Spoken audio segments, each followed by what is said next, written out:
Hey there, this is Tracy with Trixie Scraps, and I'm going to welcome you today to a brand new series that I'm hoping to do once a week called Scrap Saturday.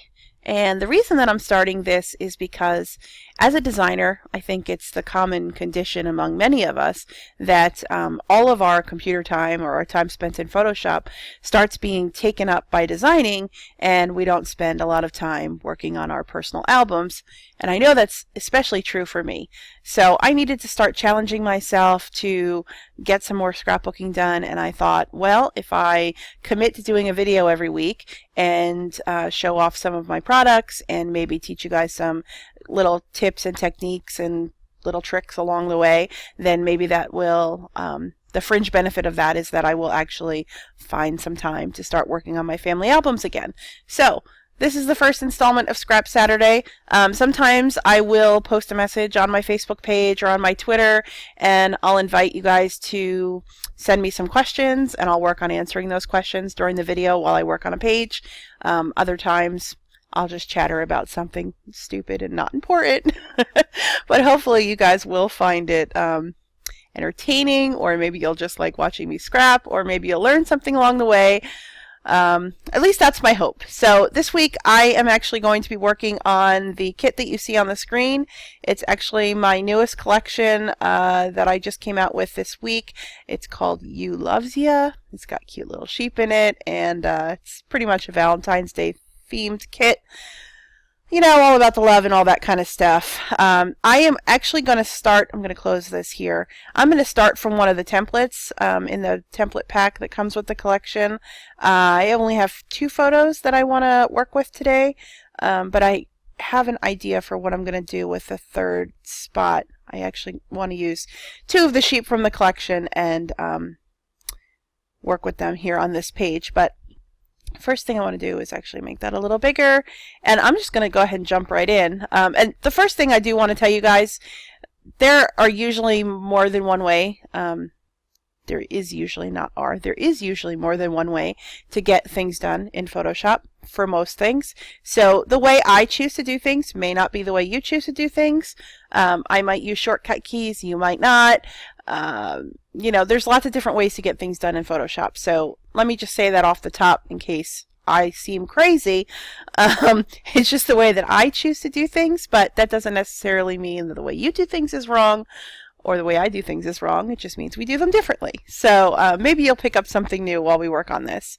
But the very first thing I want to do today is work on these 2 photos. These are the photos that I think I'm going to put on this page. These are photos of my husband and I. The colors in these photos don't necessarily go completely well with the kit itself, but these are the photos that I wanted to use. So I'm going to go ahead and turn them black and white, but actually kind of sort of a in between a black and white and sepia toned. I don't want them to be completely sepia brown toned, but I don't want them to be completely grayscale black and white either. So I'm going to show you the technique that I use when I kind of want to get a black and white photo that's sort of in between black and white and sepia. So let's start with this one here. The very first thing I do is duplicate the background layer and turn the background layer off because we're not going to use that one. And then I will go ahead and desaturate, which you can get to that by going image, I think it's under adjustments, right? Oh yeah, image adjustments, desaturate. I usually just use the shortcut key, which is Control-Shift-U. So that takes all the color out of the photo. And then the next thing I do is duplicate it again and set that layer to soft light. Now, depending on the original photo and how much shadows and stuff you have in the original photo, leaving the opacity all the way up at 100% may be too much. In the case of this photo, I think it is. So I'm going to knock it back a little bit just to kind of bring some of that detail in the background back. Now, you'll see there's a boat and a motor over here on the right. I'm going to make sure that that doesn't show up on the page, but for now, this is what we're doing. Okay, so now that I have those 2 layers, I'm actually going to go ahead and merge them.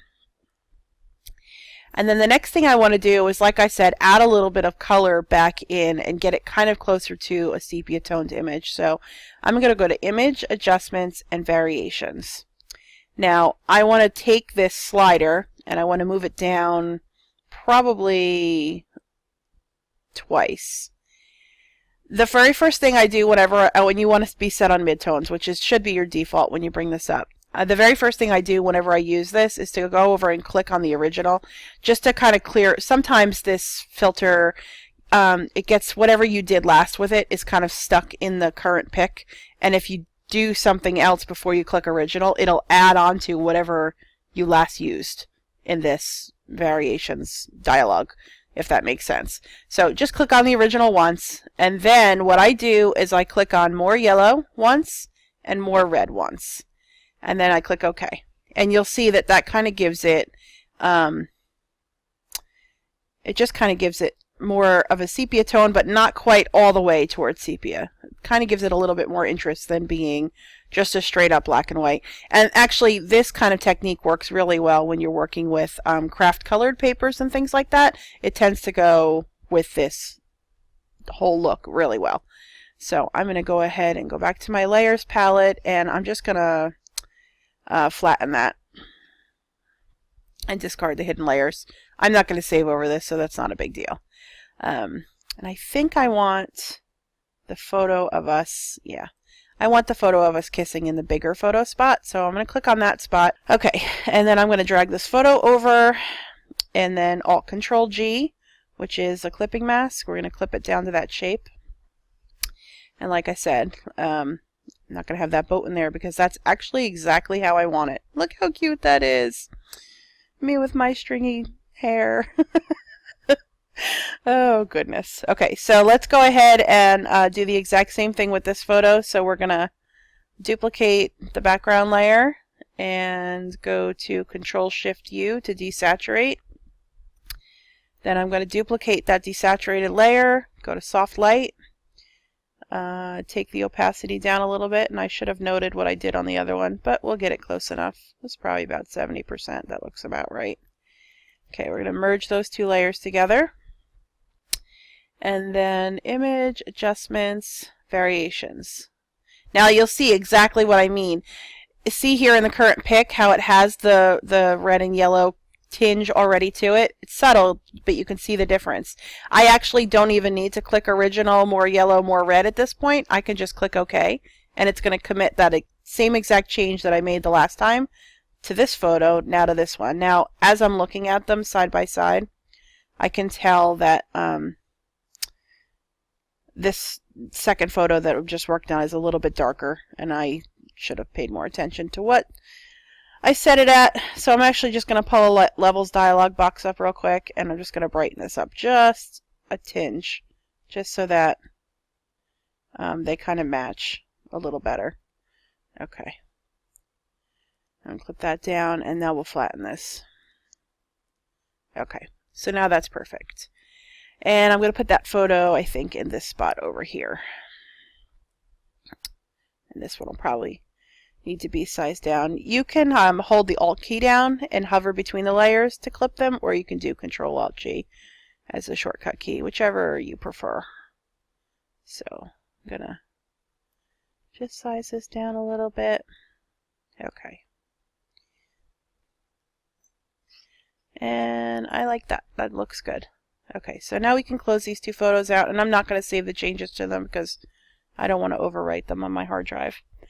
Now, I am actually going to take this photo and the cluster that's over here temporarily, and I'm going to group them and then hide that group because I have an idea of what I want to do over here on the right-hand side.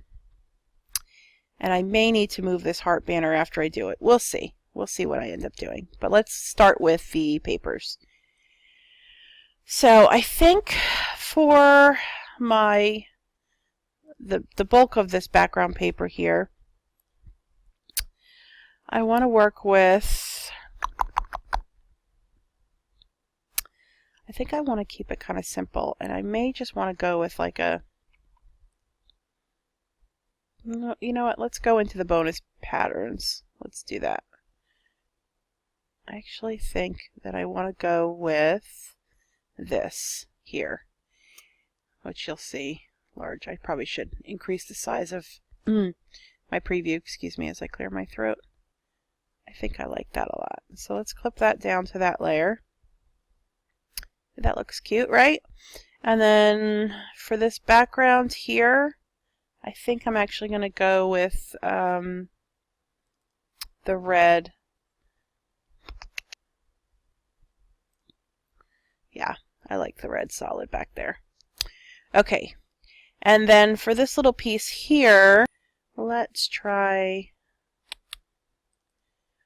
let's try this cloud paper. Maybe that'll work. I want to bring some of that blue from the kit in. Oops, have to say yes. That's the size I want it to be first. Oh yeah, that's perfect. That I like. Okay, that's good. Don't you guys think that's good? I might take the scale of it down just a little bit. Yeah, I like that. But for some reason it doesn't look like it came over centered on the page, so I'm going to move it over a little. I think that's good. I don't know, I might change my mind later, but we'll see. Okay, I'm going to leave some of these other things alone for now because what I wanted to show you first was the idea that I had for this page. And I want to use two of the little, actually one of the little sheep that's in this kit. I'm going to turn this up so that you guys can see what we're looking at here. Okay, and it's going to take a second to clear up and look normal again. Yeah, here are my sheep. Okay, so I want to do this one that's facing sideways, and I'm going to use a part of this one that's standing up. In a second, I'll show you what I mean. Okay, so I want to use this one that's facing sideways, and he's big. I made him big on purpose so that the end user would have a good quality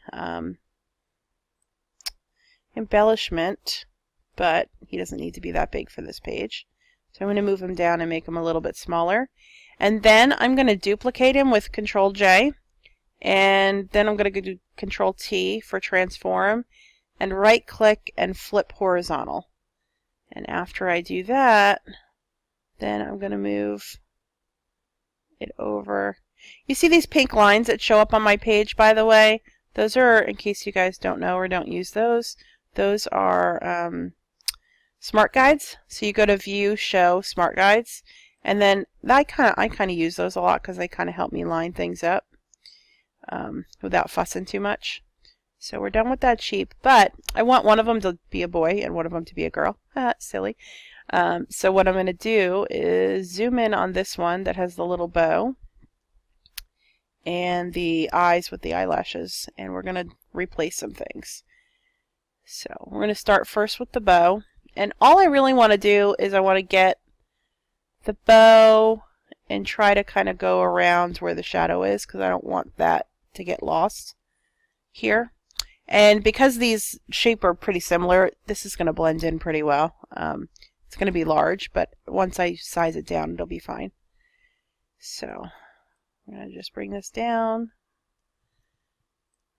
and see that? It blends in perfect. Just about perfect anyway. You could see a little bit of a shadow from it, but I can fix that pretty quickly. So once we have this in here, we're going to go to the clone stamp, and we're going to sample current and below layer. And whoa, my brush size is huge. Why is my brush size so big, and why is it not resizing? Yeah, my key to resize it is not working. Okay, let's see. There we go. And actually I don't want it to be a hard edge brush. I want it to be a soft edge because I want this to blend out. So basically all we're going to do is, oops, click Alt and click on the area that doesn't have the shading, and then we're going to come over here and we're just going to kind of carefully brush that shading out. Oops. Okay, do a little bit at a time, Tracy. And I'm just going to kind of turn this opacity down a little bit and make this brush a little bit bigger. Click over here, click, click. And just kind of try to take that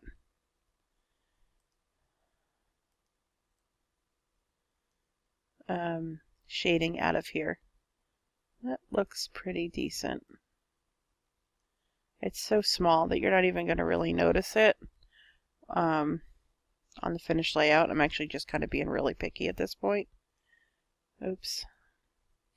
Let's go back over here, do this again. Okay.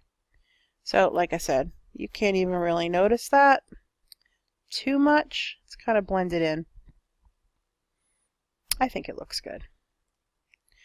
I'm going to show you view print size. This is about what it'll look like when you print the layout out. So you can't even really notice that I made any kind of change to that at all. But just for the sake of having it kind of blend in better, I wanted to do that.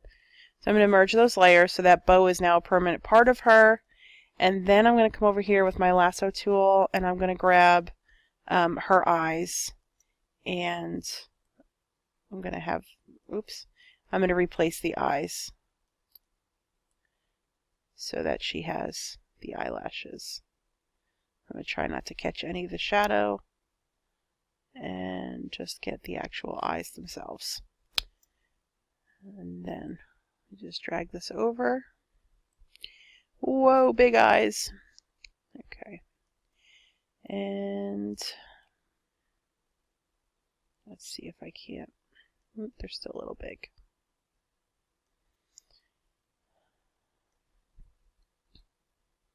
Okay. Again, this is going to take a little bit of fussing, but we'll get it to match up. Probably should have done this before I resized them. That would have made things a little easier, but alas, I didn't. So we use a soft edge brush and we'll kind of erase, oops, let's see, nope.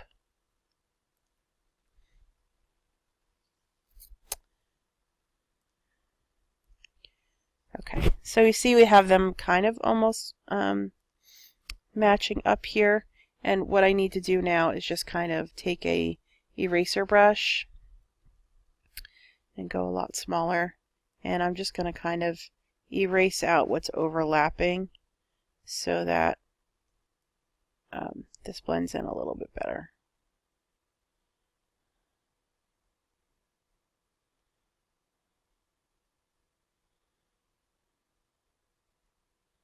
Okay, so that side's perfect, and then this side, oops.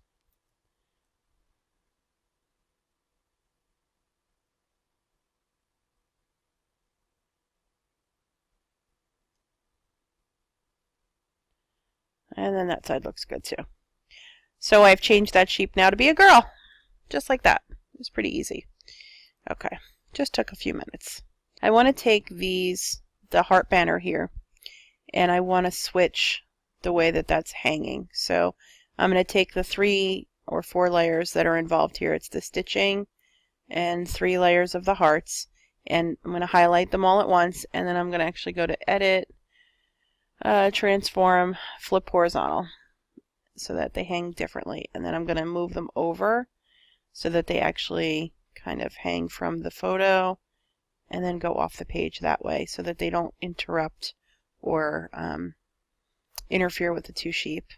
And then I think the 2 sheep are still a little bit big, so I'm going to take them down a little bit more and move them down by the title. And then I'm going to give them a drop shadow just so that I can see what they're going to look like. I'm not sold on this patterned background paper just quite yet. We may need to change that up a little bit, but we'll see. I think it's too much. Actually, I'm pretty sure it's too much. Let's try.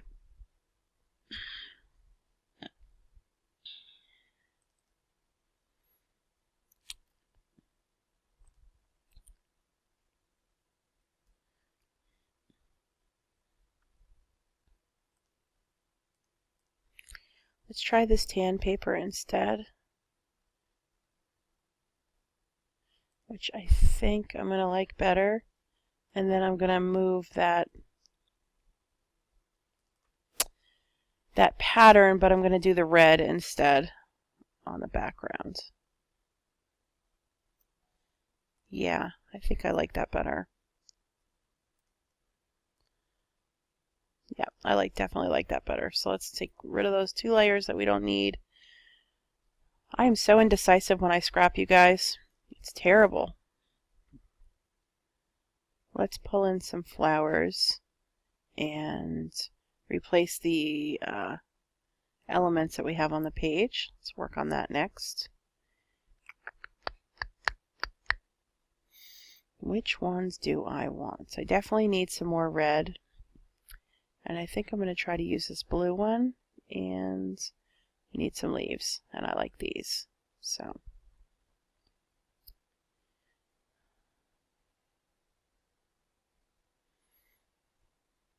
Okay. So where this first flower is, we're going to bring this one in. And of course bring it way down because it's way too big. Okay. And then I'm going to bring this little blue flower in, make it a lot smaller, and make it so it's not covering my husband's head. Okay, actually need to bring this red one down a little bit more too, I think. Okay, let's get rid of this flower so it's not in the way. And then we'll go where these leaves are, and we'll add some leaves in. Oops. Yeah, we're going to do some non-destructive editing of these leaves. I got them tilted the way that I want them, but I'm going to add a mask on them. And then go grab my brush tool. Actually, I don't even need to do the brush tool because it doesn't have to be precise. I'm going to zoom in here and I'm just going to lasso this bottom part of this and click on the layer mask and fill it with black so that that part of the stem is hidden on this particular cluster but doesn't get deleted because I'm going to duplicate this cluster and I don't want to destroy the stem for when I turn it around. I'm probably going to want to use the stem the next time. So let's go put some shadows on this and on these 2 flowers.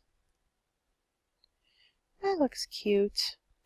I'm not decided if I'm going to keep this pinwheel from the actual template yet or not, but I am definitely going to keep the heart. So let's go find a paper for that. And here is where I think I probably could use a cardstock because I can kind of keep it just where the embossed pattern is and clip it to that heart. Just like that. Oops. Okay, let's see. Let's kind of put it on an angle. So there we go. I'd be curious to hear from you guys about how many layouts do you get done a week? Because lately I really love designing, but I really miss having the time to scrapbook. And I really feel like I need to do a better job at making the time for it more often, really, because it's really just about making the time for it and not using excuses all the time. So I'm going to hold down my Alt key and drag out a copy of this cluster, and then I'm going to take it and turn it, and actually, let's see, I'm going to make it a little tiny bit smaller, I think. I forget what I was saying. But anyway, hopefully this video series helps me kind of buckle down and make the time to get some pages done more often, because my family albums are really getting to the point of being very, very behind because I don't have the time or don't make the time to scrapbook as often as I should. Okay, so that's the one. I'm going to delete this layer mask off of here because I actually kind of want that stem to stick down a little bit on that side. I like that there. Okay, and then I'm a big believer in the rule of 3, so actually what we're going to do is move these sheep over a little bit, and then we're going to take this cluster with both the leaves. We're going to hold down the Alt key and drag over a third set of those. In case you guys don't know, that's a pretty common layout technique where you always want to try and make a visual triangle, and it doesn't have to be an equilateral triangle. This is kind of a really stretched out, odd looking shape for a triangle, but you always want to try and make a triangle with your elements so that you have that rule of 3 and it kind of leads the eye around the page. We need to bring that blue flower back in because he kind of got a little lost, and I am going to move these leaves around a little bit so that I like the way that they look. Okay, that's perfect. Now my title and journaling here is just a placeholder, so I can actually turn those off.